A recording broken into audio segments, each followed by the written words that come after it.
So already we have idea about the lexical analyzer. Lexical analyzer. Now, in some situation, lexical analyzer is divided into two processes. First one is the scanning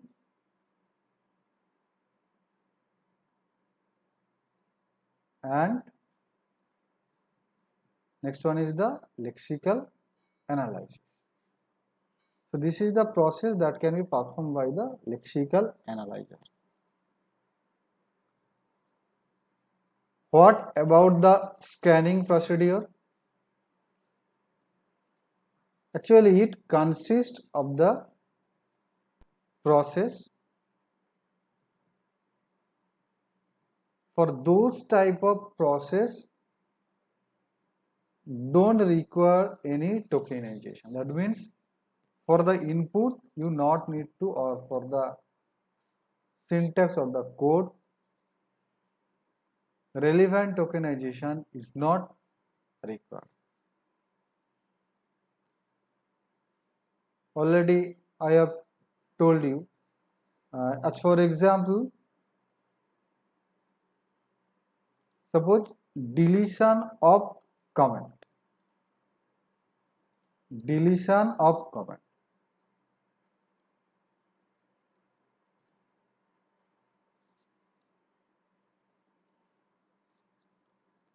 Or need to suppose compact more than one spaces or the consecutive white spaces into one character. That need to not need to tokenize. Already I have told you. Okay, so this type of process in the scanning not required for the tokenization.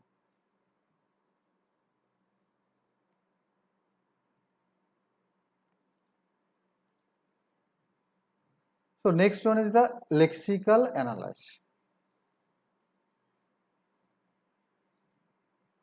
Here the scanner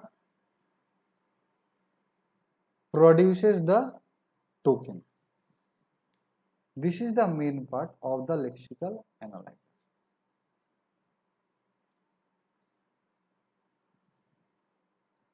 So lexical analysis actually looks after the syntax and the relevant comments that need to be executed by your compiler.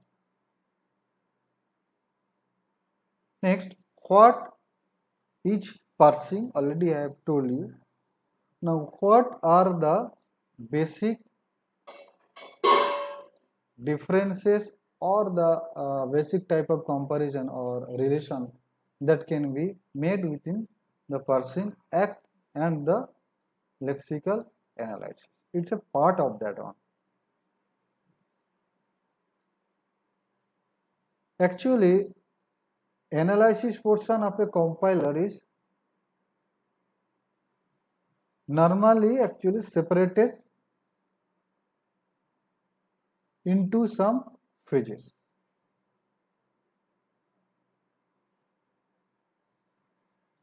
Into parsing, that is the syntax analysis,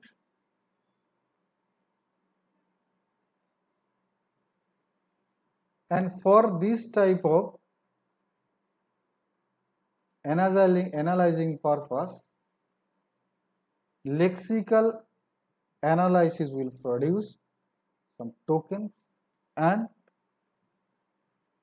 it will be provided for the parsing phase.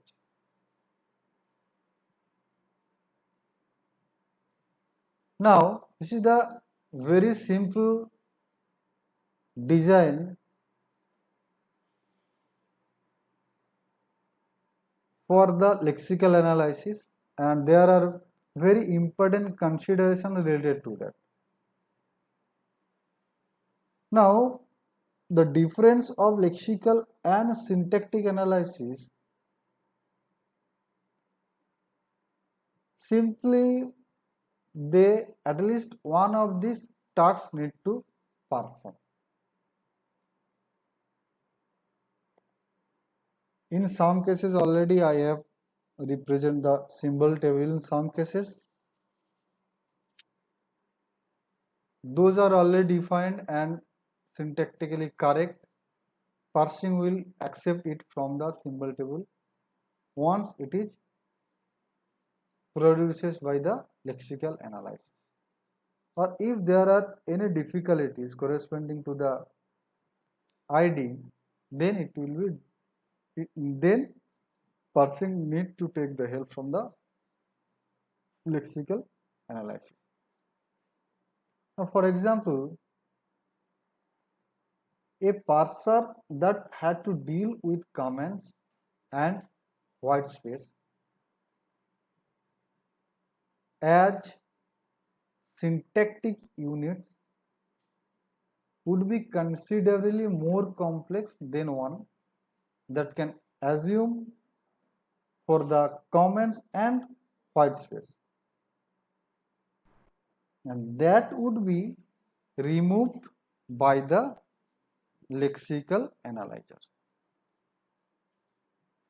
Now, if you designing a new language, that automatically they will be separated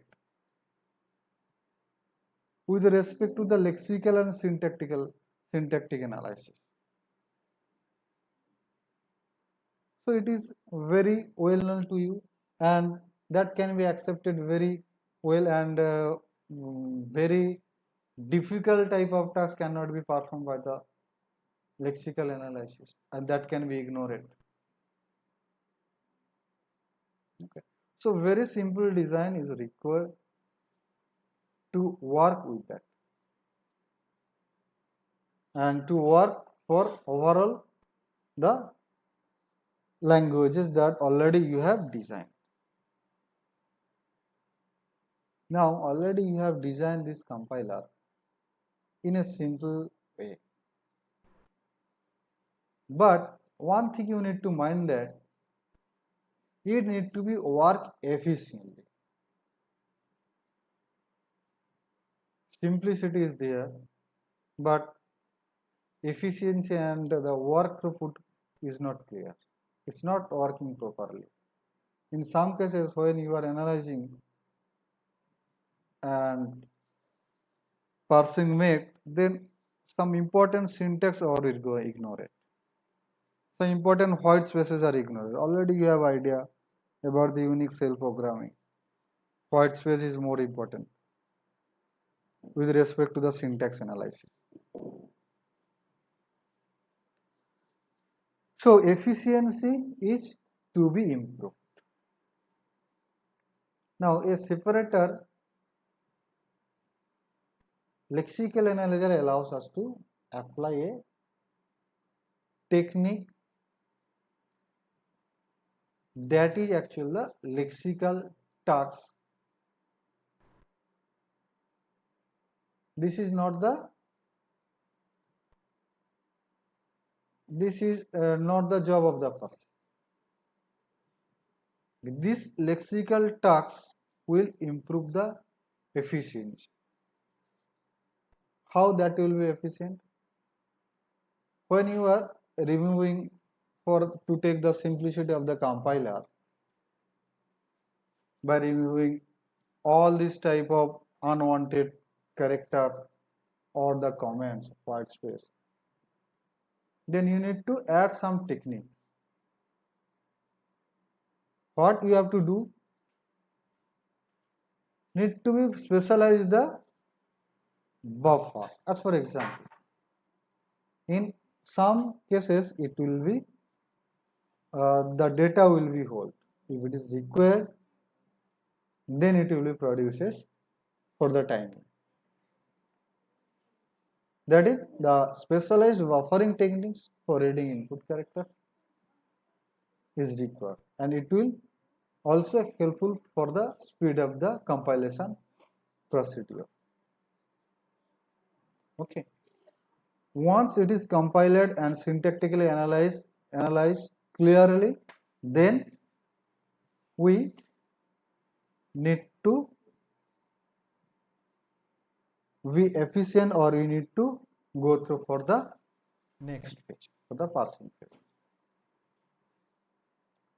Next one is the portability of the compiler.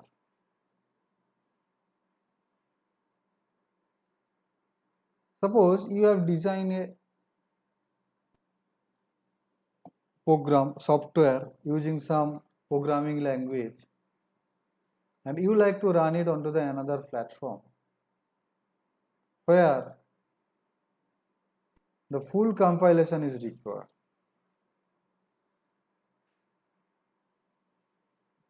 After compilation, also you have found some difficulties to run this program. Sometimes the syntax error is occur. If you like to capture the key events, if you like the movements of the mouse and related to this type of devices input, then it will not be compatible to run it for the current system. So for this purpose particularly, the compiler will not work correctly. So in such a way you need to design the compiler for analyzing and the parsing purpose, that it will be compiled, it will be portable. Portability will be reserved. And a restrictions will be there, but it not be rigid.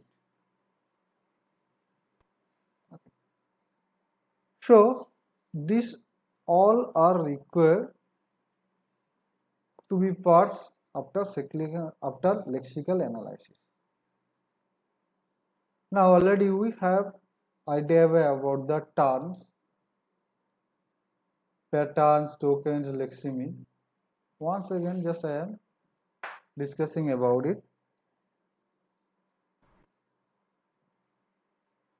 These all are required to carry on for the lecture or not. So what about the token? Already I have told you token will have some attribute depending on the compiler, and token name specifically is an abstract symbol presenting a lexical unit. As for example, a particular keyword is a token,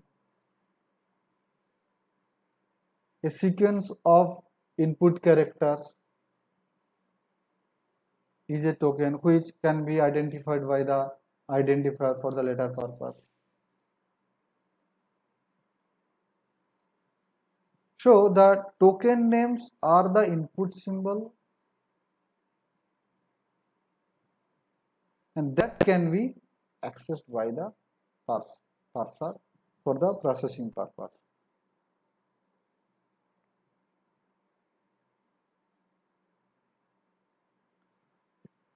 Here specifically, when we are going to use a token, always we will like to write it onto the capital letter. And for the next lecture onwards, in some cases we will use the token name as simply as the name of this token for the regular expression, and in some cases its ID corresponding to that will be written also.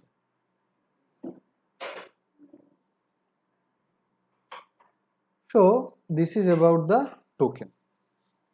And what about the pattern?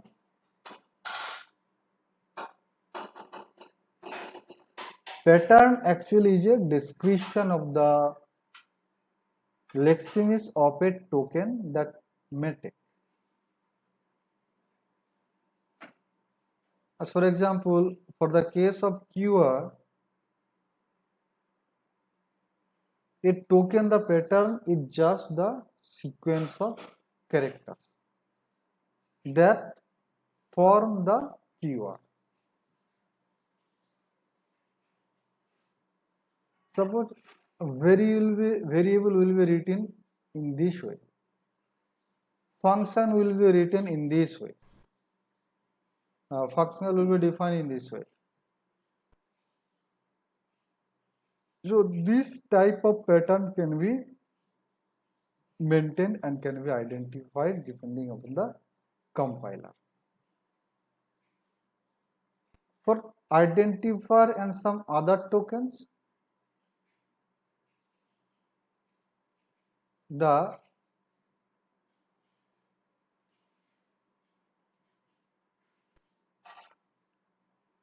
identifier for the purpose of that and pattern obviously must be more complex structure. Which type of pattern is using by which compiler, that depends on the developer. What will be the function structure, how print function will be used, okay, and within that which will be first. In print function, suppose you have declared some string, will it be treated onto the first page?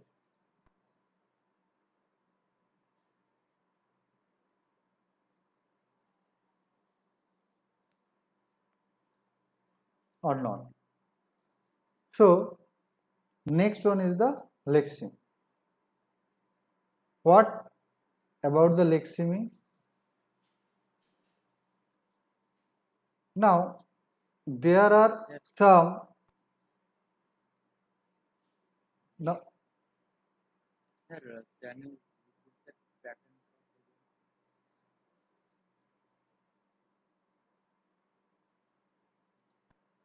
pattern means, suppose this is actually depends on the compiler, okay, and this which type of pattern can be actually accepted by the compiler. Parsing process is complete. Now suppose keyword is there, okay, it's a sequence of character. Now many type of keyword you can identify, many type of keyword can be identified by the compiler. Okay. Keyword already reserved onto the compiler. Okay. Now before that, everything will be treated as an identifier with respect to the compiler. Suppose you have declared a variable, you have defined a function, you have own function type of declaration. Another thing, your function is, suppose user defined functions have some specific type of definition, okay, that you need to maintain into the with respect to the C compiler, as for example. Now if the pattern not match with respect to the compiler, then it will be identified, but it very difficult for the parsing purpose. Okay, suppose you have passed the value h null, null, and capital, or file pointer through the function. In some cases, if the compiler is able to match this pattern, whether it is exist or not, then it will be identified syntactically, it will be correct, but there is a difficulty for the parsing purpose. Okay. Suppose there are 256 character. Variable length will be limited within this character. As for example, 126 character will be used within a variable name. Syntactically correct. Okay. But the way of declaring this variable or the pattern, that cannot be accepted by it.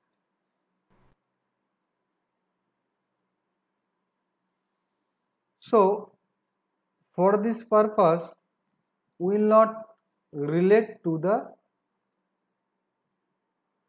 tokens that can be accepted by the compiler. Okay. So next we'll go for the token with some example, and first of all these things, for the purpose of parsing, we will treat as the token, all these things, and it will be divided. It will be divided. In some cases we can say that it is a pattern that cannot be matched, like that.